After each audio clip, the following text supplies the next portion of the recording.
जिल्ह्यातील बिसूर नावाचं जे गाव आहे त्या गावामधील जवळपास 10 ते 12 हिंदू कुटुंब हे गाव सोडायच्या तयारीत आहे. कारण त्या ठिकाणी त्या बिसूर गावामध्ये जी मशीद आहे त्या मशिदीमध्ये जिल्ह्यातले आणि जिल्ह्याच्या बाहेरचे राज्यातले जमातीच्या नावावर मुस्लिम लोक येतात. 20-20, 25-25 लोक त्या ठिकाणी राहतात आणि त्या मशिदी शेजारी असणाऱ्या ह्या 10-12 हिंदू कुटुंबियांना प्रचंड नाहक त्रास देतात. त्या ठिकाणी घाणेरडे हावभाव केले जातात. मोबाईलचा आवाज मोठ्या प्रमाणात लावला जातो. गाणी मोठ्या प्रमाणात लावली जातात. हिंदू धर्माची चेष्टा त्या ठिकाणी केली जाते.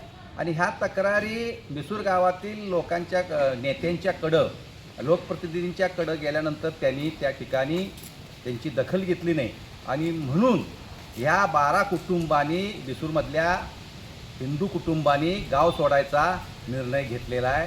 शासनानं या गोष्टीची दखल घेऊन सांगलीच्या जिल्हा पोलीस प्रमुखांनी या गोष्टीची दखल घेऊन तातडीनं त्या मशिदीमध्ये येणारे लोक हे कोण आहेत ह्याची तपासणी करून त्रास देणारे कोण आहेत त्यांच्यावर कारवाई करून या लोकांना हिंदू कुटुंबांना गाव सोडण्यापासून रोकावे. अन्यथा हिंदू एकता आंदोलन त्या ठिकाणी जाऊन हा प्रकार जो आहे तो प्रकार थांबवण्यासाठी प्रयत्न करेल असा इशारा हिंदू एकता आंदोलनाच्या वतीनं देतो.